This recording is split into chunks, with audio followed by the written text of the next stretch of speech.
नमस्कार, मी अक्षय पुन्हा एकदा तुम्हा सर्वांचं एडीएन बातमीपत्रात मनपूर्वक स्वागत करतोय। आज दिवसभरात घडलेल्या संपूर्ण घटनांचा आढावा आपल्याला घ्यायचाच आहे, परंतु त्या अगोदर नजर टाकूया आज दिवसभरात घडलेल्या काही महत्त्वाच्या आणि ठळक घडामोडींवरती। एमआयएमचे इम्तियाज जलील यांच्यावरती हल्ला, पोलिसांचा लाठीचार्ज, राजकीय आरोप प्रत्यारोप सुरू। तर मंत्री अतुल सावे आणि संजय शिरसाट यांचे हल्लेखोरांना संरक्षण असल्याचा जलील यांचा आरोप। तर मंत्री संजय शिरसाटांचा पैसे घेऊन तिकिटे वाटल्याचा प्रतिआरोप। आता बघूया सविस्तर बातम्या। आज दिवसभरात घडलेली एक मोठी बातमी समोर येत आहे। एमआयएमचे नेते इम्तियाज जलील यांच्या वाहनावरती हल्ला करण्यात आला असून छत्रपती संभाजीनगरमधील जिन्सी भागामध्ये इम्तियाज जलील यांच्या वाहनावरती हल्ला करण्यात आलाय। जलील यांच्या वाहनावरती हल्ला केल्यानंतर आता वातावरण चांगलंच तापलं आहे। एमआयएमचे नेते इम्तियाज जलील यांच्या वाहनावरती हल्ला करण्यात आल्याची घटना बुधवारी घडली आहे। छत्रपती संभाजीनगरमध्ये इम्तियाज जलील यांच्या वाहनावरती हल्ला करण्यात आला। जलील यांच्या वाहनावरती हल्ला केल्यानंतर आता वातावरण चांगलंच तापलंय। समोर आलेल्या माहितीनुसार छत्रपती संभाजीनगरमध्ये इम्तियाज जलील यांचा प्रचार सुरू असतानाच ही घटना घडली आहे। त्यांच्या वाहनांवरती शस्त्रानं वार करण्याचा प्रयत्न झालाय। नाराज कार्यकर्त्यांनी जलील यांच्या वाहनावरती हल्ला करण्याचा प्रयत्न केल्याची माहिती समोर येत आहे। महापालिका निवडणुकीत जुन्या कार्यकर्त्यांना डावलणं अशा लोकांना संधी देण्यात आली असा आरोप करत नाराज कार्यकर्त्यांनी जलील यांच्या वाहनावरती हल्ला केल्याची माहिती समोर येत आहे। दरम्यान एमआयएमच्या नाराज कार्यकर्त्यांनी जलील यांच्या वाहनावरती हल्ला केल्याची माहिती समोर आली आहे। महापालिका निवडणुकीत जुन्या कार्यकर्त्यांना डावलण्यात आलं, नव्यांना संधी देण्यात आली, तसेच स्थानिक लोकांना देखील डावलण्यात आला असा आरोप या कार्यकर्त्यांकडून करण्यात आलाय। त्यानंतर जलील यांच्या वाहनावरती हल्ला करण्यात आला, यामुळे घटनास्थळी चांगलाच गोंधळ उडाला होता। त्यानंतर इम्तियाज जलील यांनी जिन्सी पोलीस ठाण्यात धाव घेतली। दरम्यान या घटनेनंतर घटनास्थळी मोठा गोंधळ उडाला। कार्यकर्ते चांगलेच आक्रमक झाले। नाराज कार्यकर्त्यांनी गर्दी केल्यामुळे गर्दी पांगवण्यासाठी पोलिसांना त्या ठिकाणी सौम्य लाठीचार्ज देखील करावा लागला। त्यामुळे वातावरण चांगलंच तापलं। या हल्ल्यामुळे महापालिका निवडणुकीच्या मतदानापूर्वी एमआयएम मधील गटबाजी पुन्हा एकदा चव्हाट्यावरती आली आहे। दरम्यान जलील यांच्या वाहनावरील हल्ल्यापूर्वी त्यांना काळे झेंडे देखील दाखवण्यात आले होते आणि त्यानंतर त्यांच्या वाहनावरती हल्ला झालाय।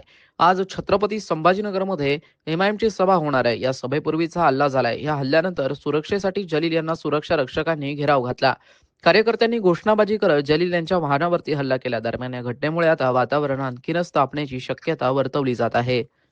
त्यांना माहीत आहे की आपण जोपर्यंत एमआयएमला रोखणार नाही तोपर्यंत त्यांनी जे लोकांनी निर्णय घेतलेला आहे की एमआयएम पक्षाला आपल्याला निवडून द्यायचे आहे, म्हणून कुठेतरी किरायचे टट्टू जे असते ना, ज्यांना विधानसभेच्या वेळी किंवा लोकसभेच्या वेळी पैसे देऊन हेच लोक आहे, हेच गँग आहे। तुम्ही शहरामध्ये विचार करा, तेच ते लोक जे विधानसभेच्या वेळी ऍक्टिव्ह होतात, लोकसभेच्या वेळी ऍक्टिव्ह होतात, त्यांच्या गाड्यामध्ये पेट्रोल कोण टाकतात, तर अतुल सावे टाकतात, संजय शिरसाट टाकतात। आता पुन्हा तेच गँग जे आहे ते कॉर्पोरेशन इलेक्शनमध्ये पण उतरलेली आहे। त्यांना पेट्रोल मिळालेलं आहे, त्यांच्या गाडी आता धावायला सुरुवात झालेली आहे। त्यांना असं वाटलं की हे आमचा एरिया आहे आणि तिथे प्रभाग जे आहे तिथे त्यांचा परिवार इलेक्शन लढत आहे।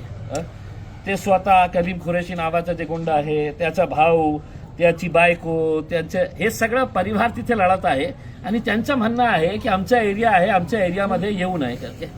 म्हणून हे सगळं जे हल्ले जे आहे ना, एक भीतीचं वातावरण निर्माण करायचं की आम्ही तिथे येऊन प्रचार करायचं नाही, पदयात्रा करायचं नाही। म्हणून अचानक जेव्हा पोलीस उपस्थित होती, 25-30 गुंड आले, त्यांच्या हातात काही हत्यारं होते, फायटर्स होते त्यांच्या हातात, आणि अचानक त्यांनी ते हल्ला चढवला। आमच्या गाडीवरही हल्ला झाला, तुम्हाला मारलं। ते झाल्यानंतर त्यांना असं वाटलं की आम्ही आता आमची पदयात्रा आता थांबवणार आहे। मी कुठलेही थांबवलं नाही, मी पूर्ण पदयात्रा जे एंड पर्यंत होती तिथपर्यंत गेलो। मी ते पदयात्रा पूर्ण केली आणि त्याच्यानंतर आमची दुसरी पदयात्रा होती, त्या एरियामध्ये सुद्धा मी जाऊन पदयात्रा सुरू केली। पदयात्रा एंड होईपर्यंत मी तिथे होतो आणि मी पोलिसांना स्पष्टपणे सांगितलं, हे गुंडगिरी असा वातावरणामध्ये इलेक्शन लढायचं असेल आणि तुम्ही या गुंडांवर कारवाई करणार नसेल तर तुम्ही सांगून द्या आम्हाला, आमची तशीही तयारी आहे. हे गुंड लोक कशा प्रकारे गाडीवर हल्ला चढवत होते आणि त्यांचा प्राईम टार्गेट कोण होता तर मी होतं. माझ्यासोबत जे लोक होते त्यांना काही मार लागलेला आहे. आम्ही त्यांना मेडिकलमध्ये पाठवलेला आहे. आता पोलिसांची वाट बघत आहे. पोलिसांनी मला आश्वासन दिलेलं आहे, आम्ही कडक कारवाई करणार आहे. जे हल्ले काय कारवाई असणार आहे कडक ते आम्हाला बघायचं. एमआयएमचे अध्यक्ष इम्तियाज जलील यांच्यावरती हल्ला झाल्यानंतर मंत्री अतुल सावे आणि संजय शिरसाट यांचे हल्लेखोरांना संरक्षण असल्याचा आरोप जलील यांनी केलाय. तर यावरती मंत्री संजय शिरसाट यांनी प्रत्युत्तर देताना जलील यांच्यावरती तिखट आरोप केले आहेत. सर, आज इम्तियाज जलील यांच्यावरती हल्ला झालेला आहे आणि काही त्यांच्याच पक्षातील नाराजांनी हल्ला केल्याचं समजते. मात्र त्यांनी आरोप केला की हल्लेखोरांना अतुल सावे आणि संजय शिरसाट यांचं जे आहे संरक्षण आहे. इम्तियाज जलील हा एक नंबरचा खोटारडा माणूस आहे. ब्लॅकमेल करण्यामध्ये सर्वात माहिर असलेला हा इम्तियाज जलील आहे. जे कार्यकर्त्यांनी हल्ला केला ना, त्यांनी यासाठी केलंय की याच्यासाठी जीवाला जीव देणार ते कार्यकर्ते होते, परंतु पैसे घेऊन तिकीट विकले, त्या कार्यकर्त्याला देशी धडू लावलं आणि त्याचा संताप ते व्यक्त करतायत. म्हणून जशी करणी वैसी भरणी हे आज इम्तियाज जलीलला पाहायला मिळालेलं. जो शेर आहे रे शेर आहे म्हणायचा ना, त्या शेर आहे आता पळावं लागतंय. आणि जनता मेरे साथ है असं म्हणणारा किंवा आवाज असा वाढून बोलणारा आज शेपूट घालून पळताना हे सगळं महाराष्ट्रातील जनता पाहते. म्हणून तू केलेले पाप हे तुला भोगावं लागणार आहे. आम्हाला तुझ्या मागे पोलीस संरक्षणामध्ये काही गुंड पाठवण्याची गरज नाही आहे. ही तुझी केलेली पापाची फळं आहे. सर, तुमचं डायरेक्टली त्यांनी नाव घेतलेलं आहे. असं कुणाचं नाव घेणार आहे तो? त्या ज्या मारहाण करणारे आहेत ना, त्यांना पोलिसांनी पकडलं पाहिजे आणि त्याच्याकडून विचारलं पाहिजे, तू का दगड मारतोयस, तू का त्याच्या मागे धावतोयस, का लाठी घेऊन फिरायला लागलास. तो सांगेल ना काय झालंय ते. परंतु त्याला इम्तियाजला ही जी मस्ती आहे ना की माझं कोणी काही वाकडं करणार नाही, ओएसी मेरे साथ है, आणि आता तो संध्याकाळी भडक भाषण करेल आणि जसं सगळं मुस्लिम समाज त्याच्याबरोबर आहे असं दाखवण्याचा जो प्रयत्न करेल ना, त्याला त्या कार्यकर्त्यांनी दिलेलं प्रत्युत्तर आहे. आपल्याकडे रामाचा धनुष्यबाण आहे तर ठाकरेंकडे रशीद मामू असल्याचं प्रतिपादन मंत्री उदय सामंत यांनी शहरात केलंय. छत्रपती संभाजीनगर महापालिकेच्या निवडणुकीदरम्यान प्रचाराकरिता ते शहरात आले असता त्यांनी माध्यमांशी बोलताना आरोप केले आहेत. मामाने आपल्या भाषणामध्ये सांगितलं की उबाडाबद्दल बोलण्याची काय आवश्यकताच नाही. आणि खरंच आहे, कारण आपल्या शिवसेनेकडे प्रभू रामचंद्रांचा धनुष्यबाण आहे. आपल्या शिवसेनेकडे हिंदू हृदय सम्राट वंदनीय बाळासाहेबांचा विचार आहे. आपल्या शिवसेनेकडे धर्मवीर आनंद दिघे साहेबांचा विचार आहे. आपल्या शिवसेनेकडे माननीय एकनाथ शिंदे साहेबांचा संयम आहे. आणि शिवसेना युपीटीकडे रशीद मामू आहे. बरोबर का? त्याच्यामुळे त्या शिवसेनेवर बोलायची काय आवश्यकताच नाही. जी व्यक्ती वंदे मातरम म्हणत असताना सभागृहामध्ये उभी राहिली नाही, जी व्यक्ती या छत्रपती संभाजीनगरच्या लोकांना त्रास देण्यासाठी पुढे होती, अशा लोकांना युपीटी उमेदवारी देते. याचा अर्थ युपीटी पेक्षा 1000 पटीनं वंदनीय बाळासाहेबांच्या विचाराची शिवसेना म्हणजे एकनाथ शिंदे साहेबांची शिवसेना ही वरचढ आहे, हे कोणी नाकारू शकत नाही. महापालिका निवडणुकीत पैशांचा प्रचंड चुराडा झाला असल्याचा आरोप शेतकरी संघटनेचे नेते राजू शेट्टी यांनी केलाय. एका बाजूला प्रचंड अशी गर्दी झालेली दिसते उमेदवारांची. नुकत्याच झालेल्या नगरपालिकांच्या निवडणुकीमध्ये प्रचंड पैशाचा चुराडा झालेला आहे. महापालिकेमध्ये सुद्धा तेच होत आहे. मताला 8 ते 10 हजार रुपये एवढा भाव निघालेला आहे. आणि दुसऱ्या बाजूला निवडणुका बिनविरोध होतात, ही सामान्य गोष्ट नाही आहे. सरळ सरळ प्रतिस्पर्धी उमेदवारांना आर्थिक आमिष दाखवून किंवा गुंडागर्दी करून माघार घ्यायला लागणं भाग पडणं. माझ्या तरी कानावर असं आलेलं आहे की माघार घेण्यासाठी देण्यात येणारी रक्कम ही कोटीच्या घरात असते. आणि असा काळा पैसा ज्यांनी राजकारणातून कमावलेला आहे त्यांनी अक्षरशः या लोकशाहीचे झेंडवडे काढायला सुरुवात केलेली आहे आणि लोकशाहीला एकूणच निवडणुकांना एक हिडीस आणि किळसवानं असं स्वरूप प्राप्त झालेलं आहे. आता या अशा पैशाचा माज झालेल्या धनदांडग्यांना त्यांचा पैसा घेऊन खर्च करून त्यांची राख रांगोळी करायची जबाबदारी आता मतदारांच्या हातामध्ये आहे. त्यांनी तरी किमान ते करावं अशी माझ्यासारखीची अपेक्षा आहे. शहरवासियांना एक सुवर्ण संधी. तुम्ही एखादा व्यवसाय करताय का? मग एडियन सोबत जाहिरात करा आणि मिळवा व्यवसायात मोठा फायदा. तर वाट कसली बघत आहात? आताच खाली दिसत असलेल्या नंबरवरती संपर्क साधा. आपल्याला अजूनही काही बातम्यांचा आढावा घ्यायचा आहे, परंतु इथे वेळ झाली आहे एका छोट्याशा ब्रेकची. कुठे जाऊ नका, पाहत रहा एडियन न्यूज.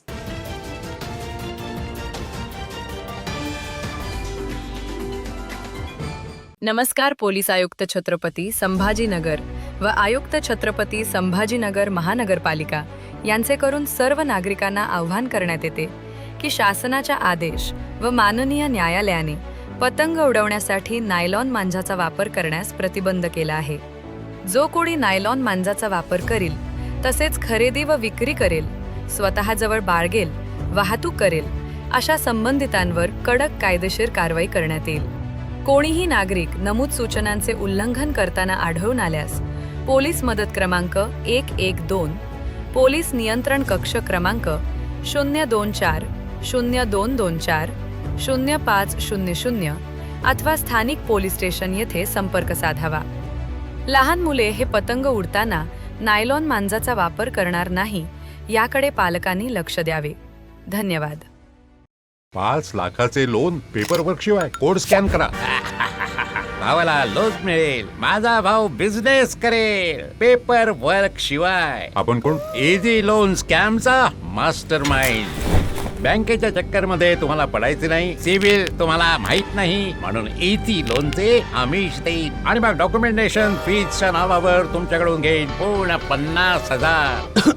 आणि माझं लोन? लोनसाठी आपल्या जवळच्या बँक शाखेचा अर्ज लावा आणि आम्हाला विसरून जा. माझ्या भावा, स्कॅमर्स सांगून नाहीयेत. इझी लोनचे प्रॉमिस करून सगळं काही लुटून घेऊन जातात. सायबर क्राईम पासून वाचायचं असेल तर थांबा, विचार करा आणि ऍक्शन घ्या. अनेकांच्या मनात स्वप्न असते की देशाची सेवा करायची, परंतु काही लोकच योग्य प्रशिक्षण घेऊन ते वास्तवात पूर्ण करतात.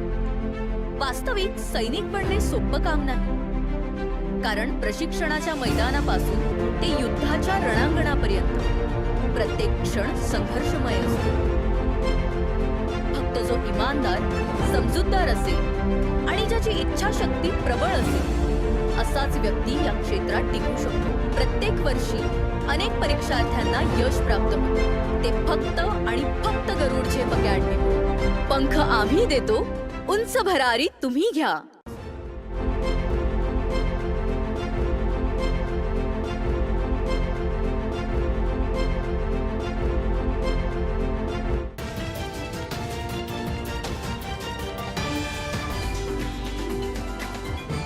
ब्रेकनंतर पुन्हा एकदा स्वागत. आपण बघत आहात एडियन बातमीपत्र. जिन्सी परिसरातील राष्ट्रवादी काँग्रेस पक्षाच्या एका उमेदवाराच्या कार्यालयाची जाळपोळ केल्याची घटना घडली असून सदर प्रकरणी या उमेदवाराने घडलेल्या प्रकाराबाबत माध्यमांशी बोलताना अधिक माहिती दिली आहे. आम्ही रात्री सर्वजण प्रचार आटपून घरी गेलेला असताना आज सकाळी 7च्या सुमारास मला इथून फोन आला की मंडपाचं असं झालंय. सीसीटीव्ही फुटेज ज्यावेळेस आम्ही चेक केलं, त्यामुळे एक अज्ञात व्यक्ती या ठिकाणी ते जाळताना दिसतोय, परंतु त्याच्या मागच नेमका सूत्रधार कोण आहे याची माहिती तेलीपुरा पोलीस स्टेशन मध्ये आम्ही गुन्हा दाखल केलाय. त्यांनी हे करावे, जिन्सी पोलीस स्टेशन मध्ये केलाय. त्याची माहिती पोलीसवाल्यांनी घ्यावी व आम्हाला कळवावं. आम्ही फक्त या ठिकाणी जनतेला, प्रभागातील सर्व लोकांना एकच आव्हान करतोय की कृपया असल्या कुठल्याच भूलथापांना, जातीवादाला, धर्मवादाला बळी न पडता विकासाच्या मुद्द्यावरच आपण ही लढाई लढू आणि विकासाच्या मुद्द्यावरच राष्ट्रवादी काँग्रेस पक्ष संपूर्ण शहरात लढणार आहे. आमचं वरिष्ठांशी, आमचे अभिजित भैया देशमुख असतील यांच्याशी बोलणं झालंय. आम्ही सर्वजण पूर्ण ताकदीने कुठल्याही दडपशाहीला बळी न पडता उत्तम पद्धतीने लोकांच्या मुद्द्यावरती, पाण्याचा मुद्दा असेल, इथल्या कचऱ्याचा असेल, ड्रेनेजचा असेल, गुन्हा दाखल करण्यासाठी आम्ही सकाळी तिथे गेलोय. पोलीसवाले पंचनामा करण्यासाठी या ठिकाणी येत आहेत. ते आल्यानंतर पुढची प्रोसिजर होईल. खुलताबाद प्रतिनिधी. खुलताबाद शहरातील जुने बसस्थानक परिसरातून भीक मागण्याच्या उद्देशाने पळवून नेलेला 11 वर्षीय मुलाला खुलताबाद पोलिसांनी तातडीने तपासाची चक्रे फिरवत मंगळवारी पालकांच्या स्वाधीन केलं आहे. या कामगिरीबद्दल खुलताबाद नगर परिषदेचे नवनिर्वाचित नगराध्यक्ष आमेर पटेल यांनी पोलीस निरीक्षक धनंजय फराटे व त्यांच्या सहकारी यांचा सत्कार केला आहे. खुलताबाद शहरातील जुने बसस्थानक परिसरातून एका फकीर व त्याच्यासोबत असलेल्या महिलेने या अल्पवयीन मुलाला गुरुवारी पळवून नेलं होतं. या मुलाचा शोध आई वडिलांनी घेतला, मात्र तो सापडत नसल्याने खुलताबाद पोलीस ठाण्यात मुलगा हरवल्याची तक्रार रविवारी देण्यात आली. या प्रकरणी खुलताबाद पोलिसांनी सीसीटीव्ही कॅमेराच्या माध्यमातून फुटेजच्या माध्यमातून तपासाची चक्रे फिरवली. सदरील फकीराने या मुलाला प्रथम कन्नड व त्यानंतर चाळीसगाव येथील उरुसात नेलं होतं. तेथून फकीर व महिला परत कन्नडला आले, मात्र कन्नड पोलिसांनी या दोघांची झडारती घेतली असता सदरील मुलगा चाळीसगाव येथे सुरू असलेल्या उरुसात असल्याचं सांगितलं. त्यानुसार याबाबतची माहिती खुलताबाद पोलिसांना दिली. सदरील मुलगा व त्याला पळवून नेणाऱ्या फकीर व महिलेला खुलताबाद पोलीस ठाण्यात आणलं. सदरील कामगिरी बीड जमादार पोलीस जाकीर, सिद्धार्थ सदावर्ते, किशोर गवळी, फिरोज पठाण यांनी केली. या प्रकरणी खुलताबाद पोलीस ठाण्यात दानिश अय्यूब शहा, मनुम कॉलनी, खुलताबाद यांनी दिलेल्या फिर्यादीवरून संबंधित फकीर व महिलेविरुद्ध गुन्हा दाखल करण्याची प्रक्रिया सुरू होती. त्या मुलाला पालकांच्या स्वाधीन करण्यात आलं. 1 तारीख से लापता था, 6 तारीख हो गई, उसकी उम्र 11 साल है. एक जाने वाले यहीं के भटकने वाले उनको कड़े से सीधा होना चाहिए. आज मेरा लेके गए, कल दूसरों किसको भी लेके जा सकते हो. इसका नाम क्या है बच्चे का? बच्चे का नाम पूरा नाम? आदिल दानिशा. कहाँ पे रहने को? पूनम कॉलोनी में. पूनम कॉलोनी में. अभी कैसे क्या गया था 1 तारीख को? 1 तारीख को वहाँ बस स्टैंड पे खेलते खेलते उसको लेके गई उसने. ऐसा क्या क्या बोल के लेके उन्होंने? क्या बोल के लेके गई थी ना देखो, चल बोले तेरे को 2 बजे तक लाके छोड़ेंगे बोले. और आज 6 तारीख है. वो मेरा बच्चा क्या दूसरों के बच्चे लेके जा सकते. वो ऐसा है, ये उरस वगैरह चालू है ना 40 गाँव का, इसलिए वो घुमाने को लेके होंगे उन्होंने. वैसा तो नहीं था. वैसा कुछ भी नहीं है. घुमाने उमाने को लेके गए 40 गाँव के उरस को नहीं, पूरा ढूंढ डाले हमने. पूरे कन्नड़ के लोग हमारे संगात थे ढूंढने में. तो कहाँ मिले बोले? कन्नड़ के लोगों ने पकड़ के फिर रखे. अभी बच्चा कहाँ पे मिला ये 40 गाँव से 40 गाँव में वहाँ के लड़कों ने पकड़े थे. वहाँ से भाग के फिर कन्नड़ को आए. फिर कन्नड़ के बस स्टैंड पे लोगों ने पकड़ के अच्छा जमा करके रखे थे. फिर हमको फोन करे, फिर हम गए. पहले वहाँ जाना है. बेटे तेरे साथ में कुछ क्या बोल के लेके थे तेरे को? बोले 2 बजे छोड़ेंगे, राशि बोल के लेके चले. 2 बजे छोड़ेंगे बोले, राशि लेके चलो. किसने लग गया था? वो अंकल ने. वो बाबा ने? हाँ क्या उरस चालू है कन्ना 40 गाँव का, वहाँ गया था क्या? उन्होंने लेके चल गए. उन्होंने लेके चले गए थे. भाई दोनों को और आने का बोले थे कुछ. वहाँ से कहाँ लेके गए बेटे? जाने का. और वहाँ से कहाँ लेके चले गए थे? वहाँ से वो वहाँ पे स्टेशन पे. हाँ क्या वो कौन सा गाँव को लग गए थे स्टेशन को? और उसका तो गाँव इगतपुरी कौन सा गाँव है वहाँ का? कुछ मारे वगैरह तेरे को? नहीं. खाने को दिए क्या? डराए नहीं ना कुछ? खुलताबाद येथे दर्पणकार बाळशास्त्री जांभेकर यांच्या जयंतीनिमित्त दर्पण दिन उत्साहात साजरा करण्यात आला आहे. शहरालगत असलेल्या दर्पण सभागृहामध्ये आयोजित केलेल्या चर्चासत्राचं उद्घाटन तहसीलदार संतोष गुट्टे यांच्या हस्ते दीप प्रज्वलन करून करण्यात आलं. यावेळी शिवसेना प्राध्यापक प्रल्हाद लुलेकर, मुख्याधिकारी शेख समीर, नगराध्यक्ष अमर पटेल, प्राध्यापक गणी पटेल, ज्ञानेश्वर भाले, माजी सभापती महेश उबाळे, प्रकाश चव्हाण, आबेद जागीरदार, भद्रा मारुती संस्थाचे अध्यक्ष मिठू पाटील बारघळ, दरगाह या कमिटीचे अध्यक्ष शरफुद्दीन मोहम्मद रमजानी, भारतीय जनता पक्षाचे तालुका अध्यक्ष प्रकाश चव्हाण, राष्ट्रवादी काँग्रेस पक्षाचे तालुका अध्यक्ष सुरेश जाधव, शिवसेना उद्धव गटाचे तालुका प्रमुख राजू वरकड यांची उपस्थिती होती. चर्चासत्रामध्ये प्राध्यापक प्रल्हाद लोलेकर, ज्ञानेश्वर भाले, विजय चौधरी, देवदत्त कोठारे यांनी उपस्थित पत्रकारांना विविध विषयावरती मार्गदर्शन केला.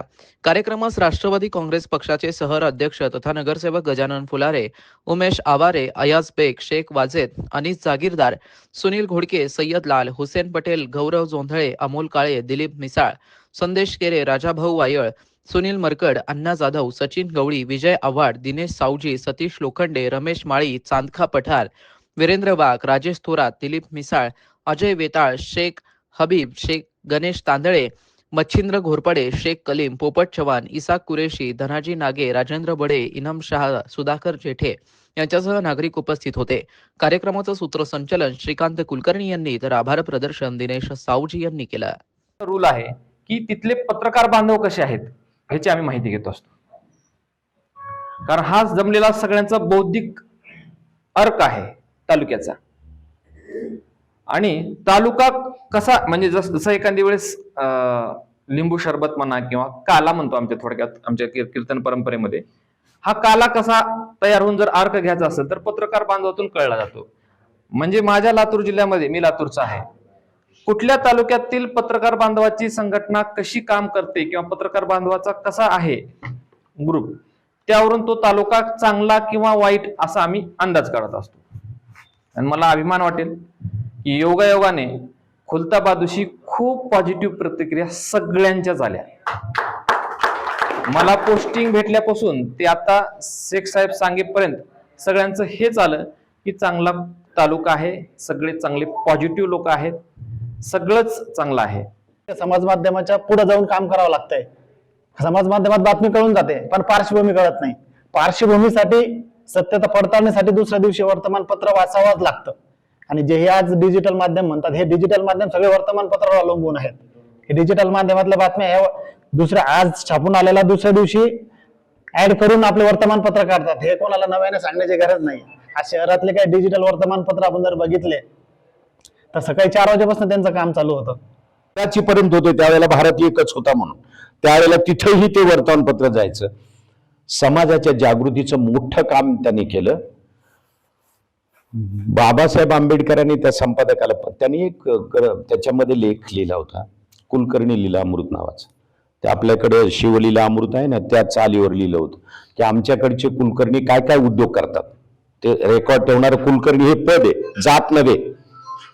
आज कुलकर्णी म्हणले की जातच आठवत, तर ते पद होतं. गावामध्ये लोटा घेऊन आलेला शेठजी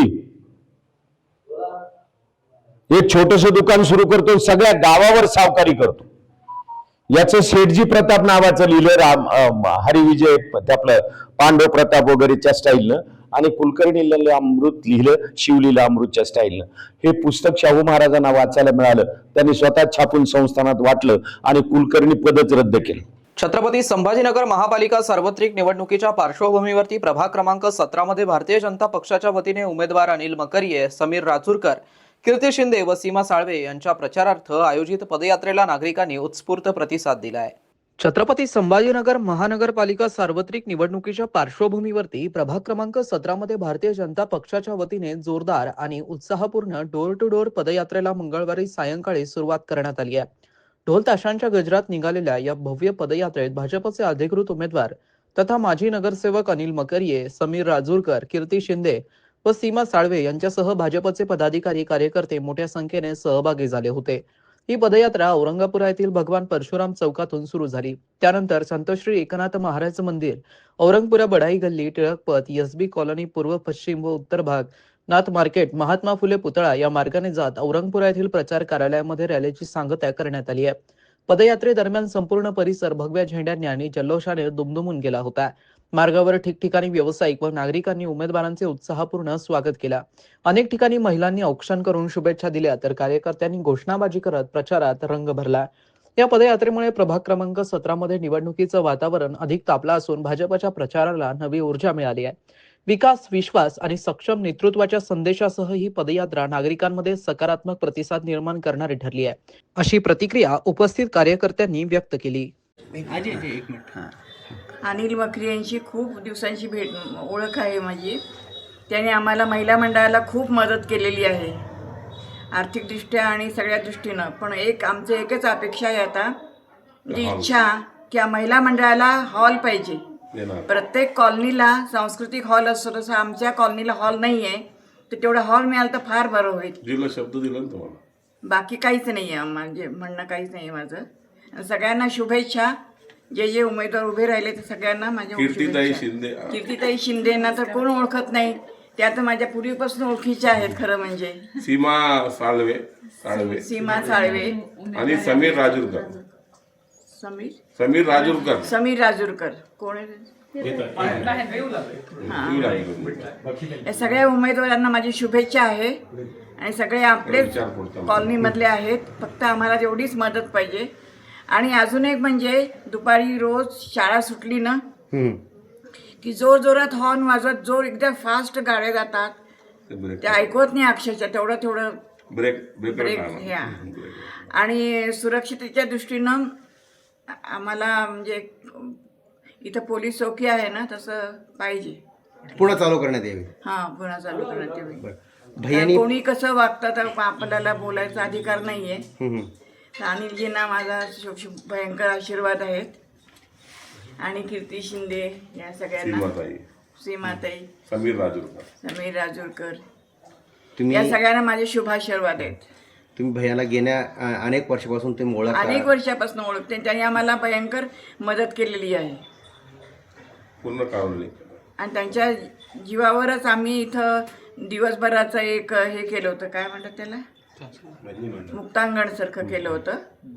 ज्यावेळेस ते नगरसेवक होते त्यावेळेची ज्यांनी कामं केले ते भैयानी, त्याच्यावर तुम्ही खुश आहात का? हां भयंकर खुश आहे. आम्हाला कुठलीही अडचण आली तर आम्ही त्यांना आधी फोन करतो. शेवटी पुन्हा एकदा नजर टाकूया आज दिवसभरात घडलेल्या काही महत्त्वाच्या आणि ठळक घडामोडींवरती. MIMचे इम्तियाज जलील यांच्यावरती हल्ला, पोलिसांचा लाठीचार्ज, राजकीय आरोप प्रत्यारोप सुरू. तर मंत्री अतुल सावे आणि संजय शिरसाट यांचे हल्लेखोरांना संरक्षण असल्याचा जलील यांचा आरोप. तर मंत्री संजय शिरसाटांचा पैसे घेऊन तिकिटे वाटल्याचा प्रतिआरोप. आणि याबरोबरच हे बातमीपत्र इथे संपलं. पुन्हा भेटूया पुढील बातमीपत्रात. तोपर्यंत पाहत रहा आपल्या हक्काचं बातमीपत्र ADN न्यूज.